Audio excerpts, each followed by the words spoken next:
Hola amigos, buenas noches. Les saludamos desde la comunidad de IPS.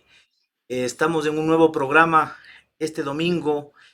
Como invitado especial lo tenemos al ingeniero Reiner Rojas, que es experto en seguridad y salud en el trabajo, y vamos a hablar sobre la importancia de los planes de emergencia y contingencia, sobre todo en esta época de pandemia. Bienvenido, mi estimado Reiner. Los micrófonos son tuyos.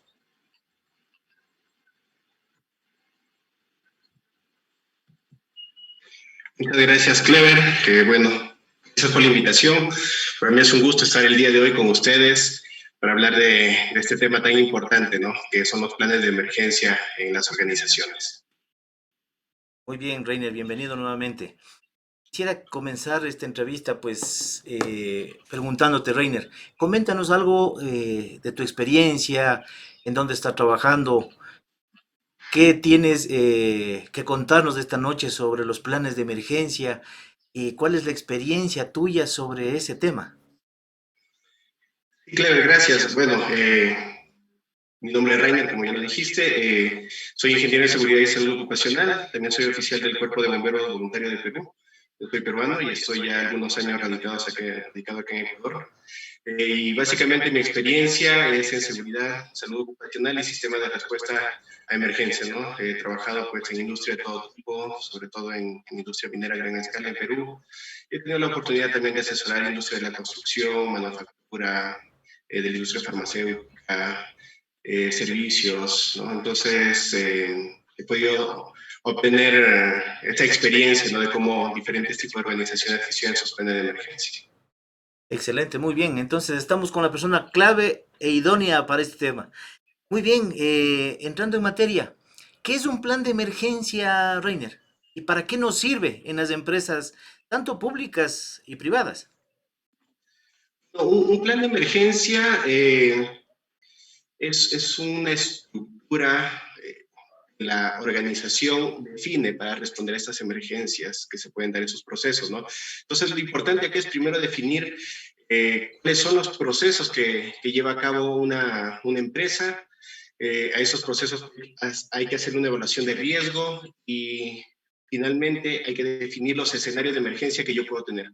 Una vez que yo defino estos escenarios de emergencia, voy a poder establecer este plan, ¿no? Voy a poder determinar hasta qué nivel mi organización se compromete a responder a las emergencias en las que puede estar involucrada, producto de sus actividades o producto de actividades fuera, ¿no?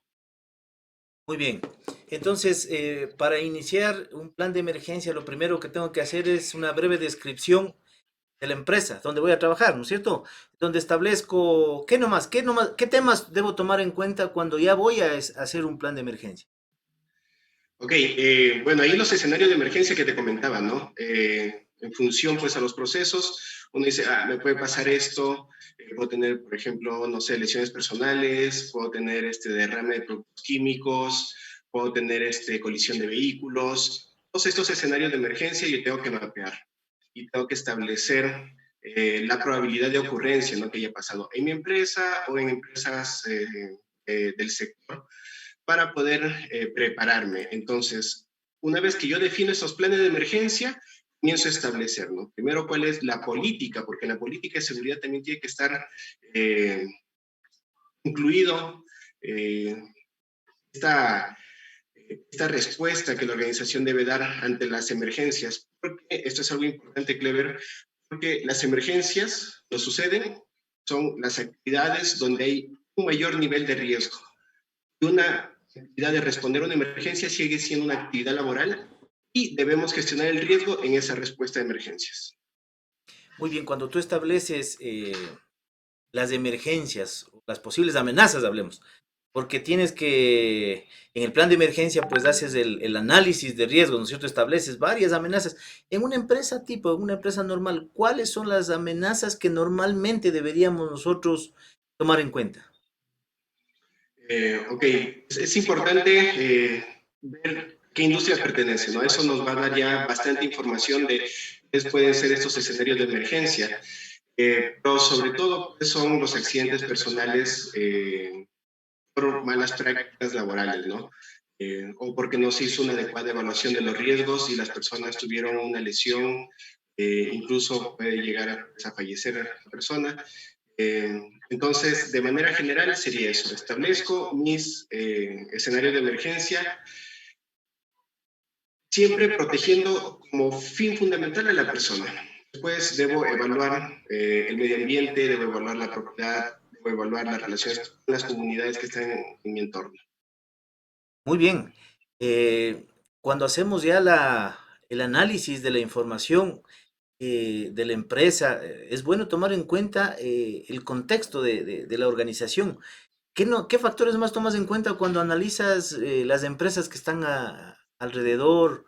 Si es que existen gasolineras, si es que existen empresas que tengan algún alto riesgo de explosión, por ejemplo. ¿Qué deberías tomar en cuenta cuando haces el plan de emergencia y haces ese análisis de la localización geográfica de la empresa en donde estás trabajando? Bueno, primero son las responsabilidades de la organización de la empresa, ¿no? Sobre su proceso productivo. Eh, entonces yo tengo que establecer ahí cuáles son ya los controles que yo ya tengo para estos procesos para que no se den las emergencias, ¿no? Y lo que tú decías es bien importante, no debemos olvidar alrededor de la industria, la organización, la empresa, está la comunidad. Estas comunidades pues pueden generar otro tipo de amenazas para mi organización y también están pues los factores como terremotos, tsunamis, todos los temas naturales que van a impactar también el proceso productivo. Muy bien, es importantísimo, dependiendo de la ciudad en donde te encuentres, pues tú debes de hacer un análisis de riesgos que contemple todas las amenazas que se podrían dar en tu empresa. Hay muchas veces que hacemos un análisis y en el análisis únicamente ponemos el riesgo de incendio, el riesgo de terremoto, el riesgo de erupción volcánica, pero muchas de las veces nos olvidamos del riesgo que tenemos de accidentes laborales, porque ese ya es una emergencia, ya sale de las actividades normales. ¿Qué recomendación darías tú, Reiner, para cuando existe este tipo de evento? ¿Cómo tomar en cuenta ese tipo de amenazas en caso de accidentes de trabajo, en accidentes laborales? Y sobre todo ahora tomando en cuenta que estamos en tiempo de pandemia, ¿no es cierto?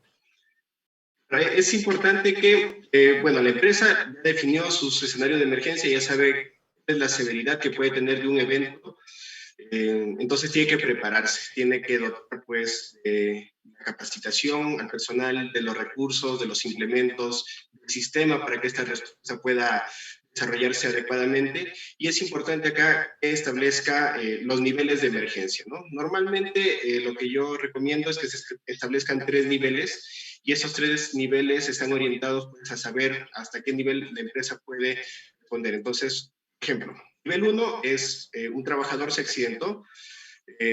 Las mismas personas que están alrededor del trabajador deberían tener la capacidad de iniciar, dar la primera respuesta. Y es que estas personas que están alrededor del trabajador no pueden dar la respuesta, ya escapa de sus manos por conocimiento su equipamiento. Entonces viene el nivel 2, ya es las brigadas o los equipos de respuesta a emergencia de las empresas tienen que ir con equipamiento, con entrenamiento a dar el siguiente nivel, o sea, la segunda respuesta. Cuando finalmente excede la capacidad de respuesta de la organización con todos los recursos que dispone y sobre los que tiene control, ya viene a ser un nivel 3 en donde tenemos que pedir ayuda a recursos externos, ¿no? Que en este caso podría ser el Cuerpo de Bomberos, Cruz Roja, o tal vez a otra empresa que está cerca y sí tiene un sistema de respuesta a emergencias con los recursos que yo necesito. Entonces, como ya escapa de mis recursos de los que yo tengo control, pues ya viene a ser una emergencia mucho más grande y pues ahí tienen que estar involucrados de las gerencias de las empresas para tomar decisiones. Hablas de la gerencia de las empresas. ¿Cuál es la importancia de la participación y de la conciencia que tenga la más alta autoridad en el caso de emergencia? ¿Cuál es el rol fundamental que debe cumplir el gerente o representante legal de la empresa? Es muy importante, sobre todo esto creo las personas que trabajan en industria de alto riesgo la tienen clara. Pero, a ver, ¿qué pasa con una emergencia? Una emergencia no es solamente una lesión personal, ¿no? Ya hablando de empresa. El gerente debe, pues, entender que es responsabilidad cuidar a sus trabajadores, que sus trabajadores realicen sus actividades de manera segura. También es responsabilidad del gerente que su empresa sea productiva, sus procesos productivos tengan continuidad, lo que se llama la continuidad del negocio. Entonces, una emergencia mal gestionada puede impactar a las personas, en el medio ambiente, en la continuidad del negocio. El valor, la firma de la empresa puede verse afectado, ¿no? La reputación de la empresa puede verse afectada. Entonces, los procesos de responder a emergencias van más allá, ¿no? Tienen que ver con la sustentabilidad del negocio. Es necesario que nosotros podamos brindar desde el área de seguridad y salud ocupacional pues, estos conceptos claros para que se puedan tomar decisiones y asignar los recursos. Entonces, el representante legal tiene que ver eso, ¿no? Cuidar a sus trabajadores de manera fundamental y también darle continuidad al negocio y que esto pueda tratarse adecuadamente, responder adecuadamente y los procesos productivos puedan continuar sin interrupciones. Muy bien, es importantísimo entonces la participación del representante legal porque acuérdate que él es el que asigna los recursos, él es el que autoriza las capacitaciones, los simulacros, los entrenamientos. Ya vamos a hablar sobre eso también. Bueno, vamos a saludar a nuestros amigos que se están uniendo. Muchas gracias por su compañía. Recuerden que este programa es hecho para ustedes. Un cordial saludo a nuestro amigo Juan Pablo Yuquilema, a Verónica León, Bravo Malo, muchas gracias desde Quito, dice. Vamos, dice, saludos cordiales desde Ambato, Búho Freiraus. Muy bien, Fabián Ceballos dice, buenas noches, Clever, desde Riobamba, saludos, excelente tema. Muy bien, Fabián, gracias por tu compañía. Por favor, ayúdenos con sus likes para que Facebook detecte los likes y pueda generar más tráfico y pueda llegar este programa a la mayor cantidad de personas. Muy bien, Jairo Joel, buenas noches, bienvenidos. Buenas noches desde la Ciudad de México. Muy interesantes sus temas, Lorena Serrano Meneses. Muy bien, gracias por tu compañía. Ricardo Sánchez, saludos desde Toluca. Muy bien, amigos de México, se están conectando. Recuerden que hoy vamos a hacer la entrega virtual de los certificados a quienes se graduaron como auditores líderes de seguridad y salud en el trabajo de la norma ISO 45001-2018. Entonces, por favor, para que estén atentos, les voy a dar lectura a las personas que lograron certificarse mediante ERCA. Muy bien, continuando con lo que estábamos conversando, mi estimado Reiner, es importante la participación de la alta gerencia. Pero ¿qué tal con la participación de los trabajadores? ¿Cómo debería ser esa participación? ¿Y qué nos dice el área de seguridad y salud en el trabajo? ¿Cómo lograríamos o cómo debemos lograr la participación de los trabajadores en los simulacros y que tengan que ver con el plan de emergencia? Es una excelente pregunta, Clever. Y ese es justo un desafío que tenemos siempre en el área de seguridad y salud ocupacional, cómo involucrar, ¿no? Cómo involucrar a toda la población trabajadora de nuestra empresa para que participe y cumpla los objetivos que hemos planteado. Creo que es importante siempre hablarle a los trabajadores de que su participación va a determinar cuán seguros van a estar en una situación de emergencia. Porque el problema en una emergencia van a empezar a resolverlo ellos, van a empezar a responder ellos. Y en la medida de que los trabajadores estén más entrenados, estén más capacitados, hayan realizado ejercicios para probar estos procedimientos de emergencia, eh, los va a mantener más seguros.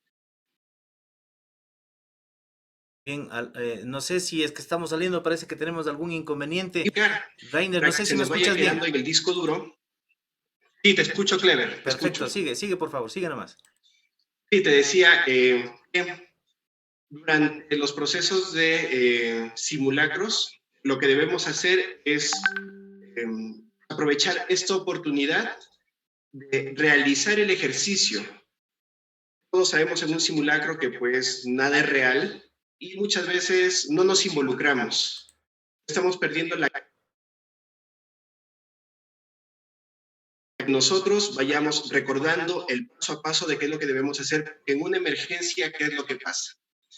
Una emergencia, las personas, hay diferentes tipos de personas, pero hay personas que se ofuscan, hay otras personas que asumen los riesgos y van a querer ayudar, hay otras personas que se quedan inmóviles y no realizan acciones para su seguridad. Los simulacros justamente lo que buscan es entrenar a las personas para que tienes tiempo para pensar, analizar, recordar, simplemente lo ejecutes. Esa es la gran oportunidad que tenemos al realizar los simulacros. Entonces, explicarle a los trabajadores que el simulacro es algo así, puede ser hasta gracioso para algunas personas. Yo he visto en muchos simulacros que las personas se ríen y pierden esa oportunidad. Esa oportunidad, cuando ya sucede la emergencia, pues las personas no saben qué hacer. Que me dijeron a dónde tenía que ir, evacúo o me tengo que refugiar, ¿qué es lo que tengo que hacer? Se pierden segundos que son vitales y muchas veces por un mal ejercicio de evacuación, ya una mala evacuación en un momento real, se pierden vidas, ¿no? O hay lesiones personales, que es lo que debemos evitar. Muy bien, es importantísimo que la gente, los trabajadores, se apersonen eh, de participar en los simulacros, participar en todo lo que sea entrenamientos, porque tenemos que hacer simulacros de evacuación, tenemos que hacer simulacros de uso de extintores, tenemos que hacer simulacros de estas emergencias en donde debemos comprobar que funcionen todos los sistemas que están instalados, porque para eso nos sirve el simulacro, para estar preparado frente a una emergencia. Pero aquí viene otra pregunta, Reiner. ¿Cómo asumir los riesgos? ¿Cómo asumimos los riesgos de tal manera de que un simulacro no se convierta en una emergencia real? Ok, pues esto va a estar definido por la evaluación que yo haga, la evaluación de riesgos que haga de mis escenarios de emergencia. Entonces, esto es como realizar una evaluación de riesgos, por ejemplo, un trabajo en alturas, de una evaluación de riesgos para el trabajo o la actividad, por ejemplo, extinción de incendio industrial. Tengo que hacerle una evaluación de riesgo, que sigue siendo una actividad laboral. eh, Necesito saber hasta qué nivel de riesgo yo le voy a decir a mis brigadas contra incendios que ingresen, extingan, si es que tienen la preparación, si es que tienen el equipamiento, si es que tengo el número completo de personas, si es que tengo los recursos, ¿no? Entonces, es importante hacer esta evaluación de riesgo, saber a qué nivel de riesgo me enfrento para tomar la decisión de salir de ese lugar, que es una opción, o la otra opción, pues, es una es evacuar y la otra es refugiarse, ¿no? Es siempre un plan de emergencias que y escape, tenemos que ver escape versus refugiarme. En instalaciones con alto riesgo, pues tendrán que haber zonas destinadas para refugio de personas. Muy bien, vamos a seguir saludando a nuestras amigas y amigos que se están conectando mediante el Facebook Live de IPS. Claudia Bravo dice, saludos, Clever, el tema es muy interesante. Max Yumuri de saludos desde Bolivia, excelente mi querido Max. William Aguilar, saludos desde Bolivia, Santa Cruz. Bien, William, gracias por tu compañía. Dani Pazmiño, buenas noches, como siempre, buenos temas y buenos expositores. Muchas gracias, mi querido amigo. Saludos a Arturo Dávila que se está uniendo, un buen amigo nuestro, un buen amigo de la casa. Víctor Manuel López Hurtado, saludos, Clever y Reiner Rojas en su ponencia desde El Salvador. Muy bien. Raúl Chunir lo está viendo también. Gracias por su compañía. Nuestra amiga Verónica dice, una correcta ejecución de los simulacros del plan de emergencia puede salvar vidas. Hay que concientizar a todos los trabajadores. Excelente. Muy bien, gracias Verónica por tu aporte. Muy bien. ¿Cada qué tiempo se debe realizar los simulacros de evacuación, los simulacros en forma general en una empresa, estimado Reiner? Los simulacros, pues, deberían ser en función de estos diferentes tipos de escenario de emergencia, deberían ser por lo menos una vez al año, ¿no? En que todas las personas, los trabajadores, los visitantes, los contratistas, conozcan cuáles son los procedimientos que ha establecido la empresa para estos escenarios. Pero en función también de la evaluación de riesgo y la probabilidad de que suceda, pues podemos disminuir la frecuencia de realizar simulacros. Pero como mínimo es una vez al año que se debe hacer cada escenario de emergencia. Muy bien.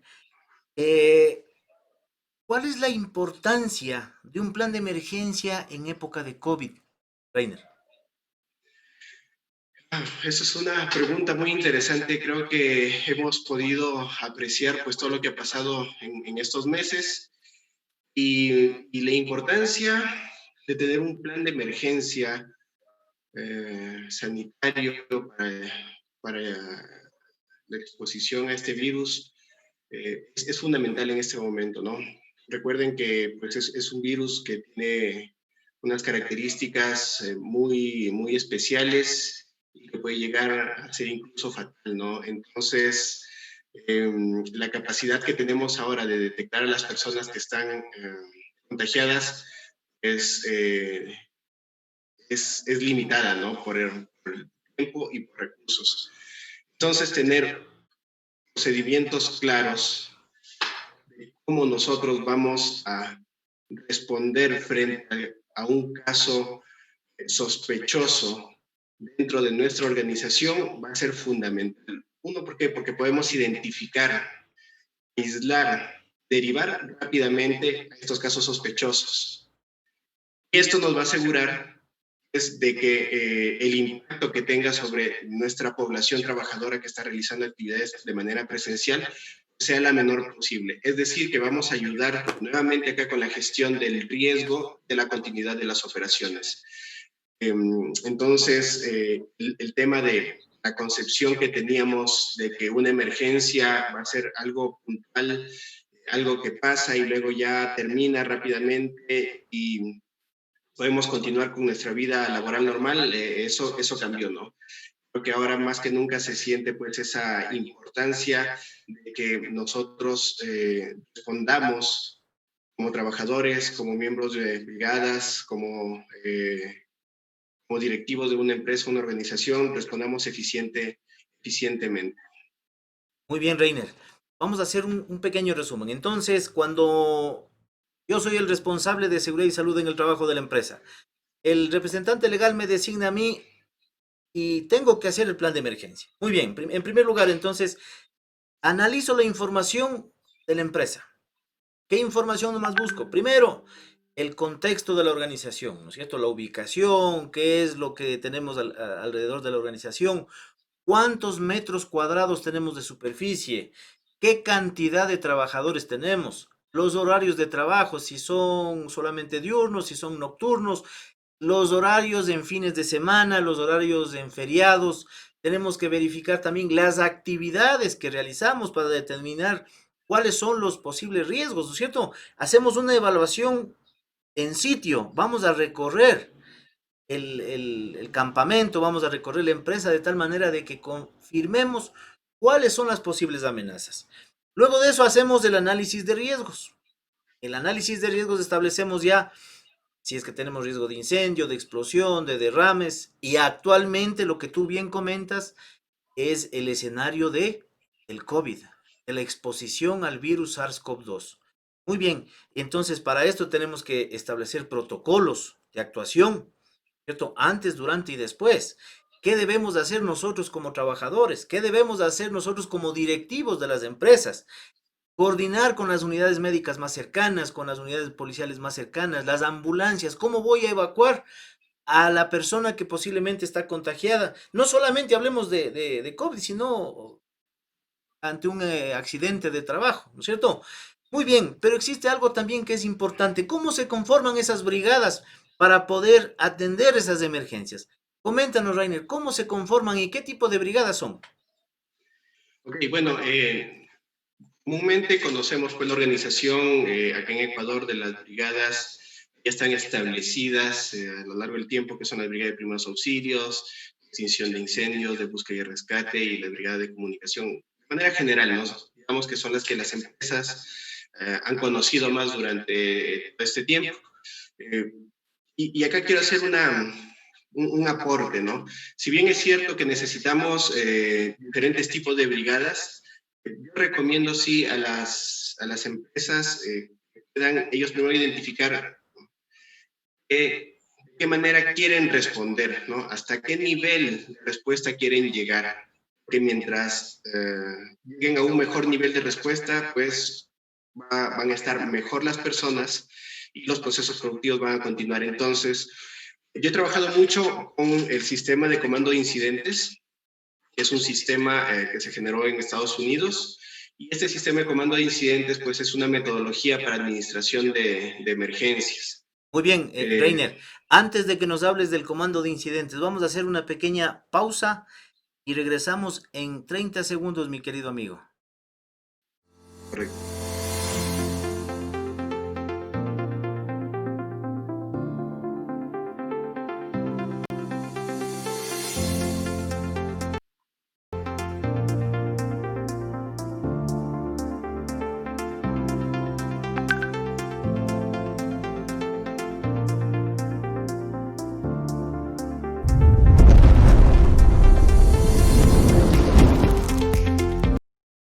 Muy bien, mi estimado Reiner. Entonces, nos estabas hablando del comando de incidentes. Coméntanos en qué consiste ese comando de incidentes. ¿Qué es? Esa metodología es una metodología que me permite administrar emergencias o administrar incidentes, ¿no? El término incidente pues ahora es ya más conocido por esta definición que la adoptó ISO 45001, ¿no? Entonces tenemos incidentes con lesión o sin lesión, ¿no? Puede ser lo que llamábamos antes accidente e incidente, ¿no? El incidente engloba a todo. ¿Cómo funciona esta metodología? Pues esta metodología me permite administrar las emergencias cumpliendo ciertas funciones, ¿no? Principalmente está el comandante de incidente, la persona que dirige la emergencia. Esta persona va a tener pues, a su cargo los demás miembros del equipo de respuesta, en donde podrían estar pues, las personas que tienen entrenamiento en primeros auxilios o las personas que tienen entrenamiento en extinción de incendios, por ejemplo. Pero dentro de esta estructura también aparece un puesto muy importante, que es el oficial de seguridad, ¿no? Entonces, eso es parte del staff. Ahí está también el oficial de comunicaciones, que tiene que hacer pues los diferentes tipos de comunicaciones oficiales de la empresa. Hay un área también de finanzas, asignar los recursos para la emergencia. Lo interesante de este sistema de comando incidentes es que te permite tratar una lesión bastante pequeña en un trabajador como una emergencia grande de derrames de productos químicos donde tenga que involucrarse muchas personas, muchas instituciones. Te va a permitir gerenciar esta emergencia. Entonces, para empresas pequeñas, pues les permite sin ningún problema administrar estos recursos, atender la emergencia y procurar que no haya mayores complicaciones para las personas, para el medio ambiente, las comunidades y los procesos productivos. Muy bien, Reiner. Aquí vamos a seguir contestando las preguntas de nuestros amigos. Fabián Ceballos dice, ¿cuántos simulacros al año se deben hacer para cumplir con los índices que solicita el Ministerio de Trabajo? Ok, bueno, tenemos que hacer por lo menos un simulacro al año, ¿no? Eso es lo mínimo que debemos realizar. ¿Pero cuánto es lo recomendable? Yo recomiendo que sea por lo menos uno al año, y si ya tienen escenarios de emergencia muy riesgosos o que estén pasando consecutivamente, se deben hacer más. También, si es que yo tengo, por ejemplo, soy una empresa grande y tengo rotación de contratistas, frente a rotaciones fuertes de contratistas, pues tengo que hacer otro simulacro para que ellos practiquen lo que yo como dueño del proyecto o del área he establecido para responder a emergencias. Y también es importante comentarles que las emergencias me dan la otra oportunidad, que es evaluar mi plan de emergencias. Entonces, si es que yo tuve una emergencia, no se atendió bien, tengo esa oportunidad para analizarla, verificar si mis procedimientos son los correctos, hacer los ajustes necesarios, y una vez que termino de hacer los ajustes necesarios, tengo que volver a hacer los simulacros de estos nuevos procedimientos. Muy bien, entonces, en resumen, contestándole a nuestro amigo Fabián, recomendable, lo mínimo, un simulacro al año. Lo recomendable, dos, tres, cuatro, dependiendo del nivel de riesgos y el nivel de exposición que tenga el personal. Es muy importante que cuando se haga la planificación del simulacro, yo lo que les puedo decir, nunca hagan un simulacro para ver qué es lo que pasa. No, no, no, no. Cuando ustedes hacen un simulacro sin capacitación, sin que hayan analizado los riesgos, sin haber establecido puntos de reunión, sin haber establecido rutas de evacuación, sin haber hecho reconocimientos con el personal, lo más probable es que ese simulacro se convierta en una emergencia. Entonces, primero, si ustedes son contratados en una empresa para hacer un plan de emergencia y dirigir un simulacro, por favor, primero capaciten a los trabajadores. Segundo, que todos los trabajadores estén familiarizados con las rutas de evacuación. Yo recuerdo en alguna empresa grande que trabajaba yo hace tiempo atrás, en un edificio teníamos 1.200 personas.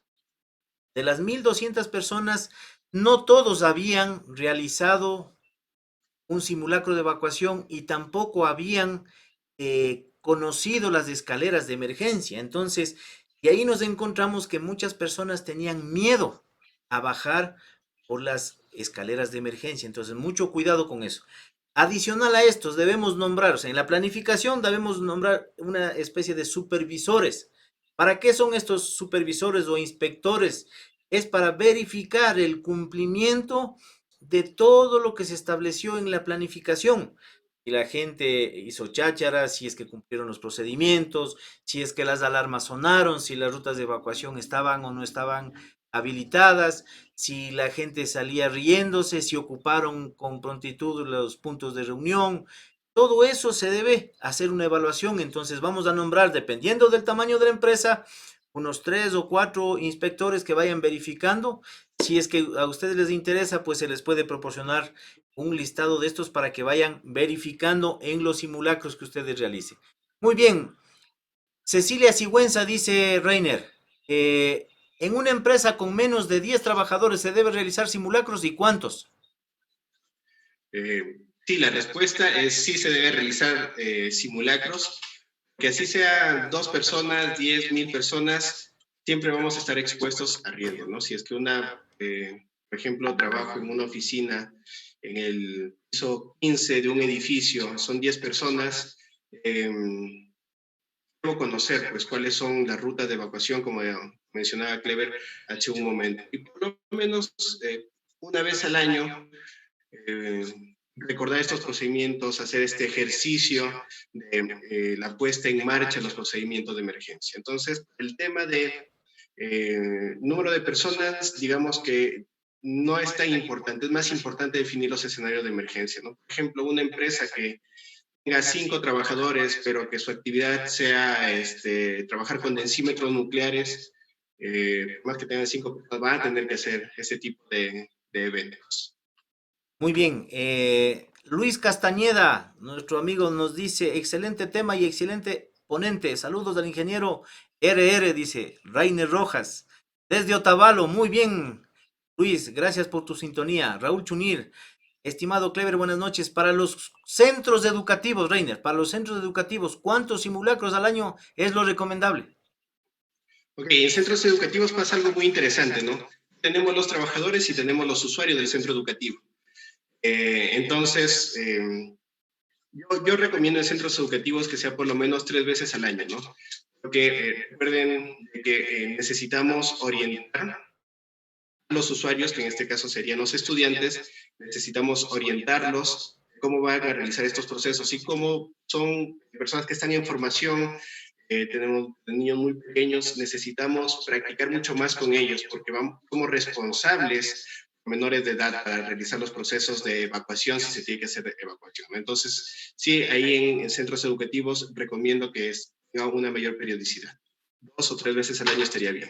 Muy bien, y es importante también informar a los docentes, ¿no? O sea, la capacitación periódica a los docentes en ese tema, la capacitación a los estudiantes, no solamente en la forma de evacuar. Ya tenemos estudiantes de secundaria, pues ellos tranquilamente pueden utilizar los extintores, conocer exactamente cómo prevenir, porque acuérdense que un plan de emergencia nos establece protocolos de actuación de antes, durante y después. Entonces, el antes es cómo prevenir. que ocurran esas emergencias. ¿Cómo prevenir un asalto en mi institución? ¿Cómo prevenir un incendio en la institución? ¿Cómo prevenir un accidente laboral? Entonces, la importancia de la capacitación. Recuerden que la capacitación es una herramienta muy vital para prevenir este tipo de eventos. Muy bien. Gracias por tu sintonía, Raúl. Un abrazo. Es nuestro amigo de la SUAY. Víctor Hugo Herrera Maldonado, gracias amigo por la sintonía. Saludos, buen tema. Alex Freire. Jorge Morillo también lo está viendo. Diego Taco igual. Belén lo está viendo. Dani Pazmiño dice, en una empresa donde hay la unidad de riesgos y la unidad de seguridad y salud ocupacional, ¿quién sería el responsable de implementarlo?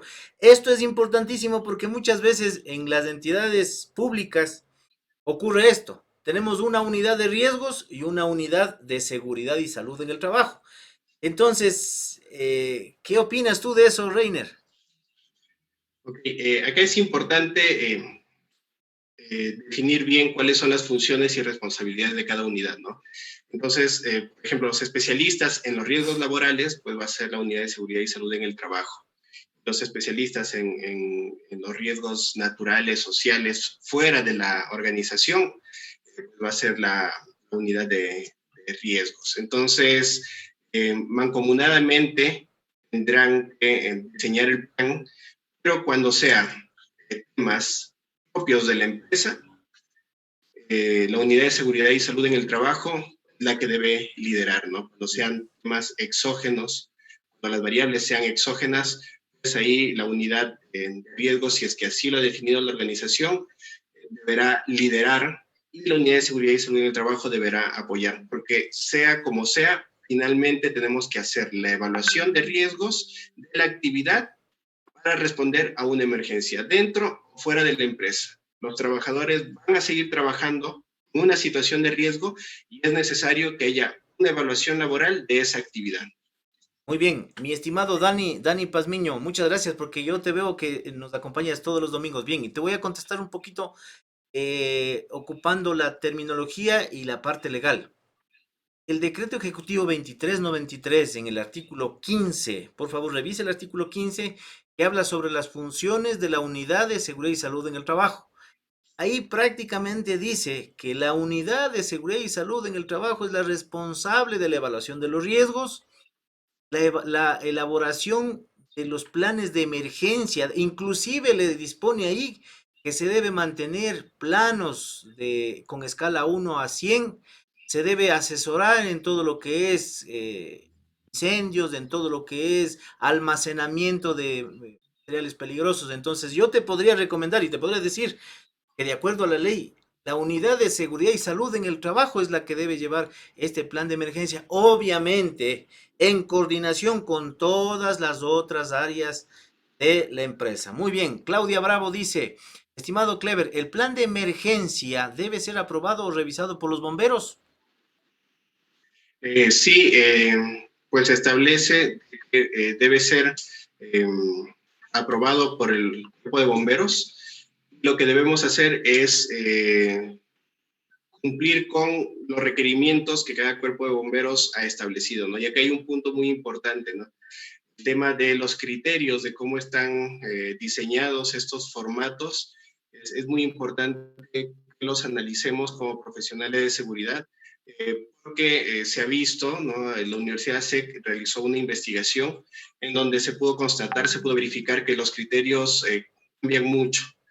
Es decir, si yo tengo una empresa que tiene sede en Quito y otra en Guayaquil y otra sede en Cuenca, eh, mis riesgos son bastante similares, digamos, mis escenarios de emergencia en algunos casos son similares, en algunos casos me piden cosas diferentes, ¿no? Entonces, qué importante es también estos criterios de los entes fiscalizadores como cuerpo de bomberos se vayan unificando. Es necesario que tengamos la aprobación de los cuerpos de bomberos para cumplir con el proceso de autorización de actividades económicas. Muy bien. Yo voy largo tiempo haciendo planes de emergencia en varias ciudades. Entonces, yo les voy a comentar lo que ocurría antes y lo que ocurre ahora. Anteriormente, aquí en Quito se pedía, cuando se hacía, cuando el profesional de seguridad y salud en el trabajo hacía el plan de emergencia, se establecía, se iba uno a la notaría y ahí se firmaba con el representante legal y el Ley de Salud en el Trabajo, firmábamos en donde nos comprometíamos a que lo que está ahí está bien hecho y se iba a cumplir, ¿cierto? Entonces ahí la responsabilidad prácticamente era notariado y era responsabilidad del representante legal. Muy bien, pasó un tiempo y luego ya el Cuerpo de Bomberos lo que hacía es las inspecciones. Cuando van las inspecciones a las empresas, revisan que tengamos un plan de emergencia y ahí tenemos otro gran problema. El plan de emergencia, el formato de Quito no es aceptado en otras ciudades. A mí me ha tocado ir a revisar eh, formatos de planes de emergencia en La Tacunga, en Ambato, en Riobamba, en Quito. Entonces, ahí la recomendación puntual es que por favor se pongan de acuerdo. Existe una sola ley de contra incendios, ¿cierto? Y existe un solo reglamento, pero debería existir un formato uniforme para todo el país. Yo no sé por qué en cada ciudad del cuerpos de bomberos ponen su propio formato. Deberían ponerse de acuerdo. Debería liderar un cuerpo de bomberos, no sé, de Quito, de Guayaquil o de alguna provincia, o de, perdón, de alguna ciudad. Y esto debería ser uniforme para todo el país, de tal manera de que los profesionales que realizamos este trabajo tengamos claridad y no podamos confundir. O sea, la intención es que tenemos que prevenir riesgos laborales, tenemos que prevenir incendios, pero si tenemos un formato en una ciudad y otro formato en otra ciudad, vamos a terminar confundiendo a la ciudadanía. Entonces, esto es un llamado, por favor, a las autoridades a que se pongan de acuerdo y hagamos un solo formatito de plan de emergencia. Muy bien, vamos acá. ¿Qué nos dicen en el Facebook? Recuerden, amigos, les invito a que compartan esta transmisión y sus likes son muy importantes. Muy bien, dice Million, excelente, estimado Reiner y Clever. Sigan adelante colaborando con la clase prevencionista. Muy bien.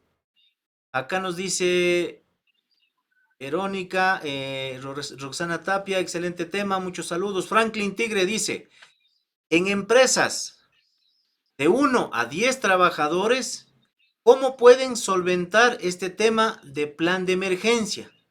¿Y dónde se presenta en gestión de riesgos o cuerpo de bomberos? A ver, ahí te explico yo, mi querido Franklin. En la actualidad hubo una reforma. Anteriormente estaba el acuerdo ministerial 135, que decía cuáles son las responsabilidades y cuáles son las obligaciones que tenía la empresa en cuanto a seguridad y salud en el trabajo. Este año salió el acuerdo ministerial 2020-001 del Ministerio de Trabajo en donde reforma el 135. Y ahí nos dice que en las empresas que tenemos de 1 a 10 trabajadores debemos hacer un plan integral de prevención. En ese plan integral de prevención existen varias cosas. Entonces existe la evaluación de los riesgos, tenemos que hacer unas matrices, también tenemos que establecer el plan de emergencia, tenemos que conformar las brigadas. En ese mismo plan integral que tiene vigencia 1 año. Entonces, mi amigo, eso se presenta en el Ministerio de Trabajo, tienes que subirlo en el SUT. Y obviamente, en la actualidad yo hice hace 15 días, 3 semanas, 2 planes integrales de prevención. La gente del ministerio se demoró 2 días, creo, 2 o 3 días en revisarlos y en aprobarlos. Obviamente, te recomiendo que utilices el formato establecido. Si es que desean, por favor, que se les envíe el formato, pues pongan en el Facebook sus correos, sus nombres para que se les pueda enviar por correo esta información. Pero importantísimo que cumplan los parámetros que dicen ahí. No cambien títulos, subtítulos, no pongan cosas que no les piden. Únicamente llenen las matrices. Mucho cuidado, tienen que firmar el responsable de seguridad y salud, tiene que firmar las matrices, tiene que firmar el documento y también tiene que firmar el representante legal. Muy bien, estimado Franklin, espero que te haya servido la información. Muy bien. Verónica León dice, la norma ISO 45001 nos requiere trabajar el sistema de preparación y respuesta ante emergencias en su capítulo 8.2. A través de sus requisitos aprendemos cómo gestionar un plan de emergencia. Muy bien, Reiner, háblanos un poquito de cuál es la relación del plan de emergencia con los sistemas de gestión. ¿Es parte de un sistema de gestión? Correcto. Actualmente, pues la norma ISO 45000 establece que todas las organizaciones deben prepararse para emergencias y deben responder para emergencias, ¿no? Como indicó hace un momento, pues hay un apartado, es un apartado pequeño, ya nos dan cuáles son estos requisitos que la norma nos pide que implementemos en nuestro sistema de gestión para que nosotros podamos tener un ambiente de trabajo más seguro. Yo creo optimistamente que en las siguientes revisiones y actualizaciones de la norma 45001, pues este apartado de preparación y respuesta para emergencias, pues se va a incrementar, ¿no? Y creo que más adelante pues vamos a tener un sistema de gestión de respuesta a emergencias como norma, como requisitos para que pueda ser certificable. Muy bien. Recuerden que no solamente la ISO 45000 dice eso, el reglamento al instrumento andino dice, ¿no es cierto?, que las organizaciones en todos los países, miembros de la Comunidad Andina de Naciones, debemos tener un sistema de gestión, en donde habla de una gestión administrativa, una gestión técnica, de una gestión de talento humano y de unos procesos operativos básicos.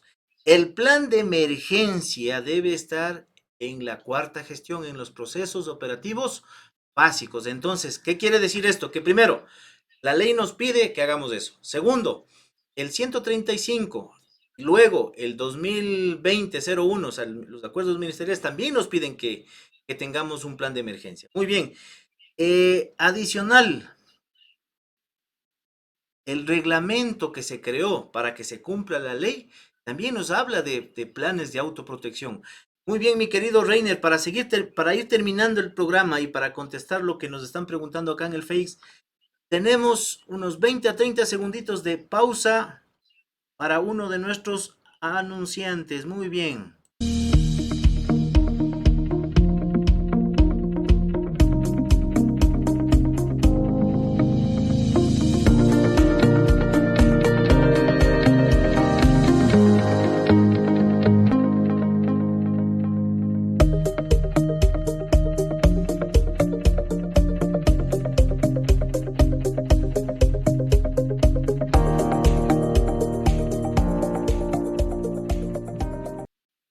Recuerden, si están en Ibarra o en el sector de Imbabura, CEDILAB es el laboratorio de su confianza en donde pueden hacerse pruebas PCRs rápidas, cuantitativas, etcétera. Muy bien, mis queridos amigos, vamos terminando y dice, Fabián dice, Clever, ese es el problema que tenemos en las ciudades como Riobamba. No hay un proceso normado a seguir para aprobación de un plan y quién debe liderar para hacerlo. Entonces, obviamente, mi estimado Fabián, como habíamos comentado aquí, es importante que cumplamos el decreto ejecutivo 2393. Ahí nos dice prácticamente que la unidad de seguridad y salud es la que debe asesorar en las empresas públicas y privadas. ¿Y por qué hago yo referencia a públicas y privadas? Porque hay veces que solamente piensan que la ley es para las empresas privadas. No sé si te ha pasado a ti, Reiner, algún momento en alguna Eh, empresa pública que parece que no existe ley para ellos. sí, sí, bueno, sí he tenido la oportunidad de encontrarme con ese escenario que indicas, ¿no? Finalmente, todas las organizaciones deben gestionar sus emergencias, deben poder tener procesos claros para responder, no importa si es de uno, 10, 1000, no importa si son públicos, privados, mixtos, con personería jurídica o persona natural, no importa, se deben gestionar los riesgos de las actividades laborales. Y la ley es para todos. La ley es para todos. Correcto. Recuerden, el gerente, el representante legal es el que responde ante la autoridad. Tanto los gerentes de las empresas privadas como de las empresas públicas, como los directores, ministros, todos ellos deben responder y deben cumplir la ley y proteger a su personal. Pero lamentablemente, ¿qué es lo que ocurre ahora? Que al primero que despiden por la pandemia es al responsable de seguridad y salud en el trabajo. al primero que están despidiendo es al médico, entonces no estamos viendo compromiso en algunos gerentes, en algunos representantes legal. Muy bien, vamos terminando. Dice nuestro amigo Wilson Proaño, saludos, Clever, excelente programa. Gracias, Franklin, te mandaremos la información. Dani, Raúl, excelente. Luis Castañeda, muy bien. Fernando Moreno se unió a la transmisión. Carlos Barragán, Dani Pazmiño, dice, ¿cuál es la diferencia? Ojo ahí, Reiner. ¿Cuál es la diferencia entre un plan de emergencia y un plan de contingencia? Ok, bueno, esa definición de emergencia y contingencia es bastante interesante, pero de manera general, puedo decirles de que el plan de emergencia son los procedimientos escritos eh, para ser ejecutados frente a una emergencia que se da en ese momento y cómo voy a responder para controlar ese evento de emergencia.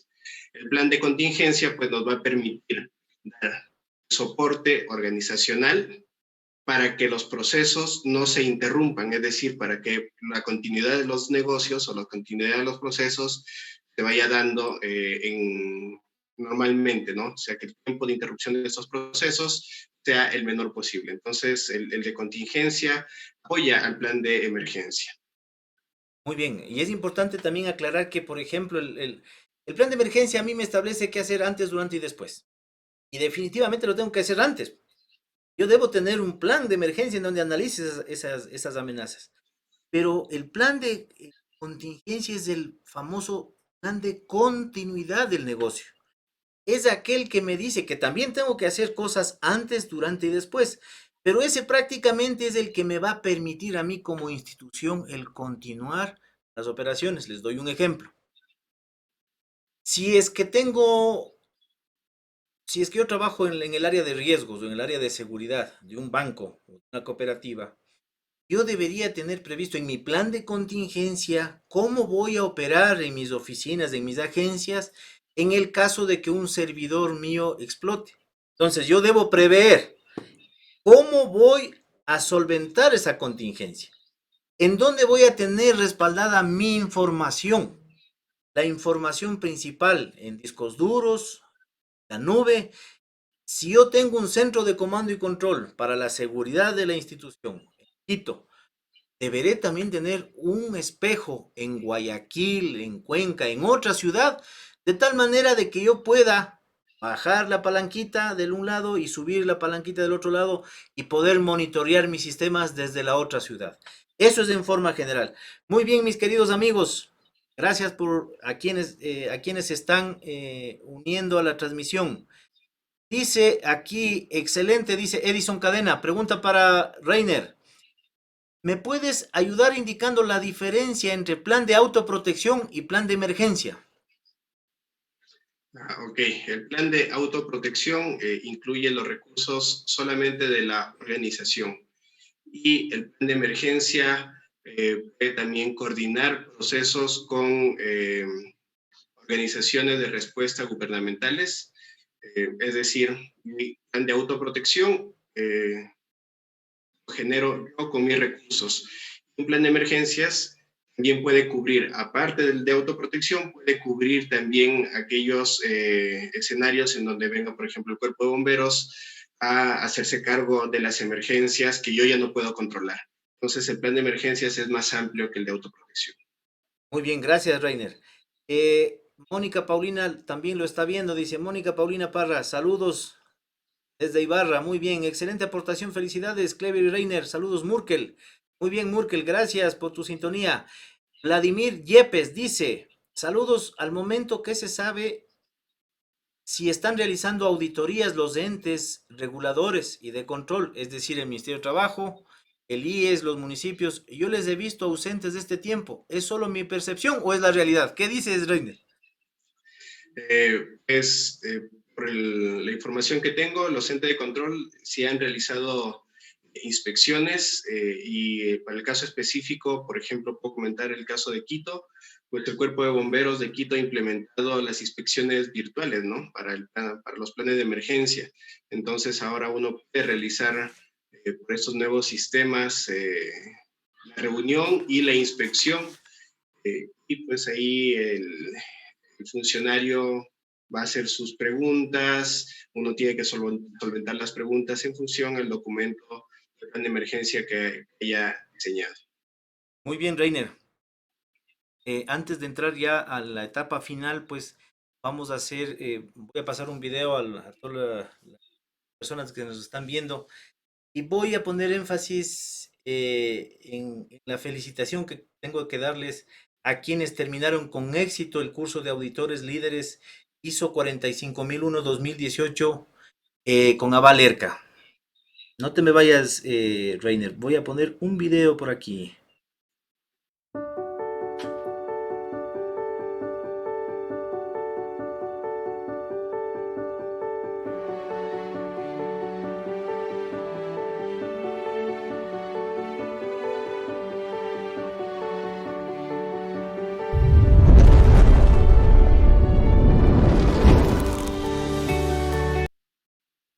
Muy bien, felicitaciones a nuestros amigos que dejaron el miedo, dejaron el área de confort y se decidieron seguir estudiando.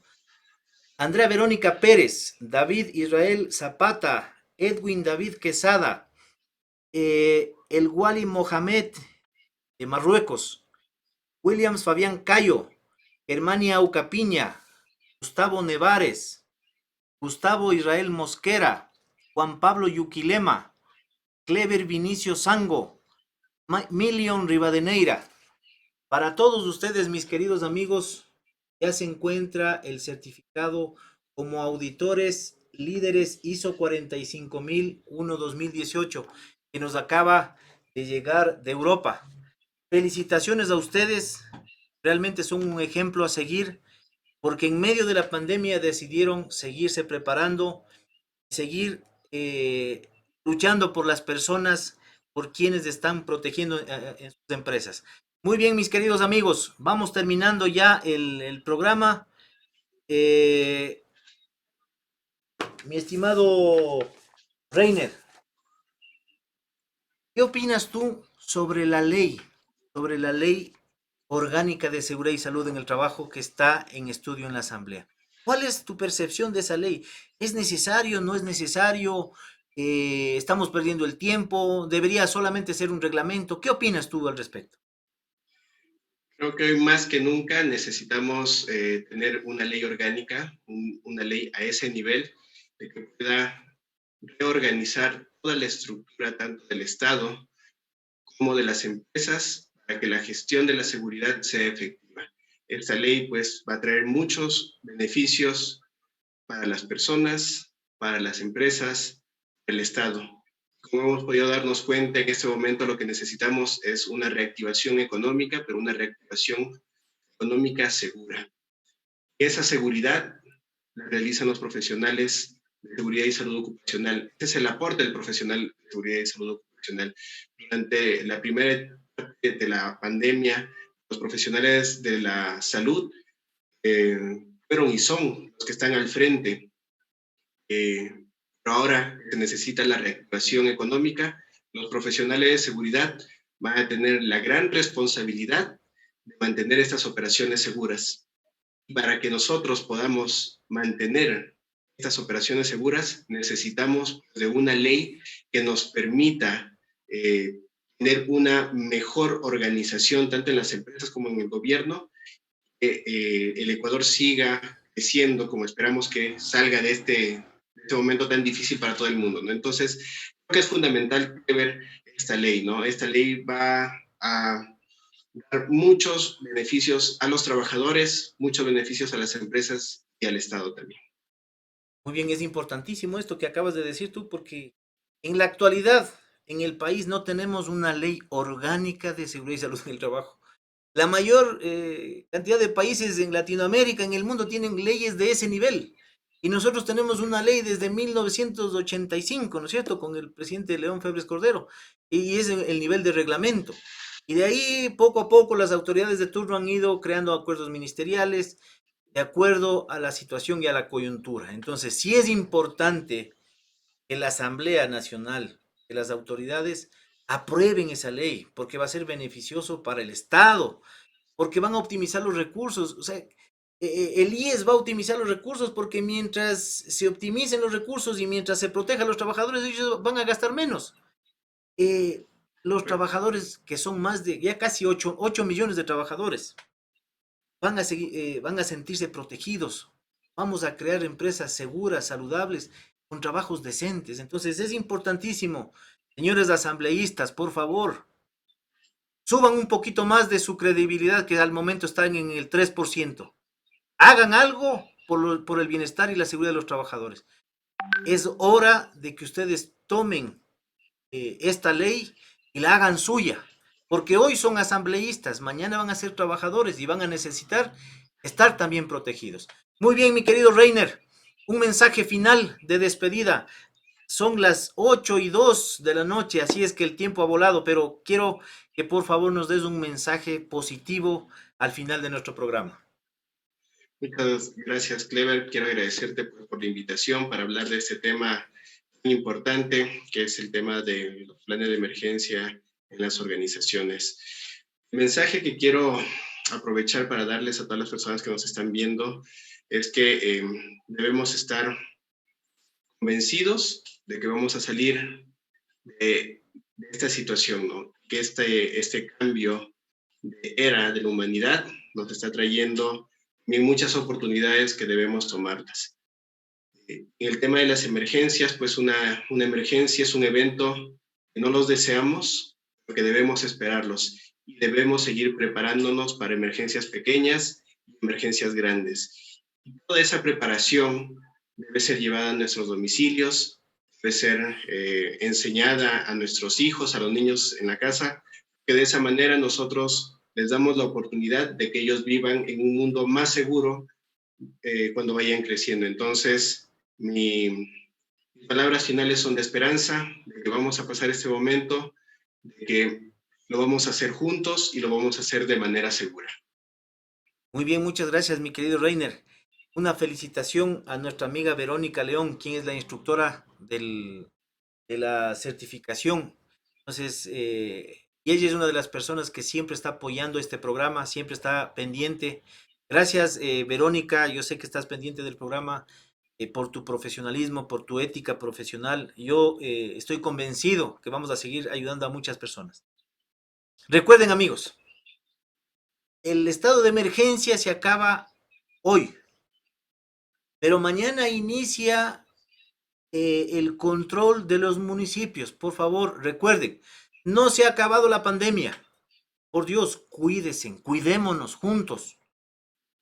La separación de 2 metros, el uso permanente de las mascarillas, el uso de desinfectantes, las superficies, el lavado de manos, por favor, a protegernos. Recuerden que nosotros, si salimos a fiestas, a farras, los que posiblemente puedan salir afectados van a ser nuestras personas de la tercera edad. Entonces, reflexionemos. Estamos en medio de una pandemia. Eso no se ha terminado. Por favor, colaboremos a las autoridades. Hagamos conciencia en nosotros y la seguridad depende de nosotros. Obviamente, el Estado, los municipios harán su parte. Ellos dictarán las leyes para frenar las actividades que no están autorizadas todavía. Las discotecas, el tema de fútbol, todo eso que no está autorizado todavía. Pero si ustedes tienen que salir a trabajar, tienen que salir a alguna reunión, obviamente tienen que hacerlo con las precauciones del caso. Este espacio fue creado exclusivamente para apoyar a la ciudadanía. Yo no soy periodista. Reiner no es periodista. Los amigos a los que he invitado a este programa no somos periodistas. No somos comunicadores. No tenemos el expertise en eso. Pero somos ciudadanos de bien que queremos colaborar con la ciudadanía. Les invito a que por favor se suscriban a nuestra página, se suscriban en YouTube, en nuestra página también, que compartan esta serie de programas que podemos salvar vidas. Y sí lo podemos hacer. Muchas gracias a todos, mis queridos amigos. Un feliz domingo, un excelente inicio de semana. Nos vemos el próximo domingo con un tema importantísimo. Ya les daré a conocer a través de las redes sociales. Estén pendientes. Gracias, Reiner, por tu presencia. Un excelente profesional. Muy amable por estar aquí. Gracias a ti, Clever.